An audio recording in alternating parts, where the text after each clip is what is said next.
Andijonliklar diqqatiga bu videoni Andijonda Damas minadigan tanishlarga yuborib qo'yinglar. Endi Yangibozorning asosiy yo'llaridan Damaslar yurishi to'xtatiladi.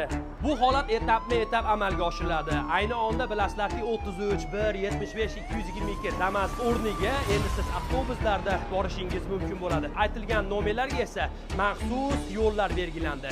Bu narsani esa sekin-astalik bilan o'rganib bilib olamiz. Endi aholilar Damasga chiqmoqchi bo'lsa, qayerlarga murojaat qiladi yoki umuman Damaslar to'xtatiladimi? Assalomu alaykum. Sizga charchamayapsizmi? Ishlaringiz yaxshimi? Xo'p, bugungi kunda Andijon shahrida Yangibozor hududida Damas avtotransport vositalarining kirishi taqiqlanadi degan xabarlar tarqalyapti. Bunga men aniqroq sizga to'xtalib o'taman. Vazirlar Mahkamasining 738 sonli qarorining ijrosini ta'minlash maqsadida Yangibozor hududi reyd tadbirlarini tashkillashtiryapmiz. Bundan ko'zlangan maqsad jamoat transporti bilan ta'minlangan brutto tizimida Damaslarda, ya'ni transport xizmat ko'rsatish kira qilishligi mumkin emas. Ya'ni 33, 222, 75, 394 yo'nalishda qatnayotgan Damaslarimiz shu brutto tizimiga kirib xizmat ko'rsatishligi mumkin emas. Lekin Yangibozor hududiga o'zini ishi bilan oilaviy holatda kira qilmagan holatda kirishligiga taqiq yo'q hech qanaqa.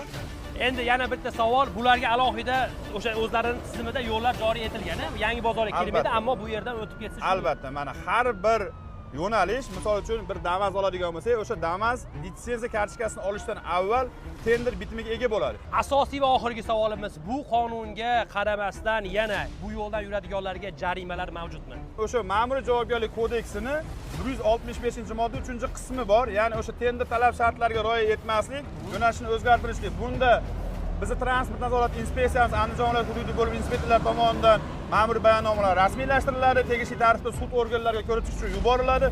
Sud organlari haydovchilarni chaqirtirib, tegishli tartibda o'sha jarima jazolarini tayinlaydi. Haydovchilarimiz shunaqa bo'lyapti, 33, 390 yo'nalishda kimning litsenziyasi bor, shu kimdan litsenziya olsamiki, qaysi uyushmadan degan savollar kelib chiqyapti. Hozirgi kunda Yangibozor hududida o'sha aytib o'tilgan 33, 394, 222, 75 ga hech qaysi Damasga litsenziya berish uyushmalarida tender bitimi mavjud emas. Shunga e'tiborli bo'lishini so'rab qolamiz haydovchilardan. Katta rahmat. Sog' bo'ling aka. Ishlaringiz rivoj.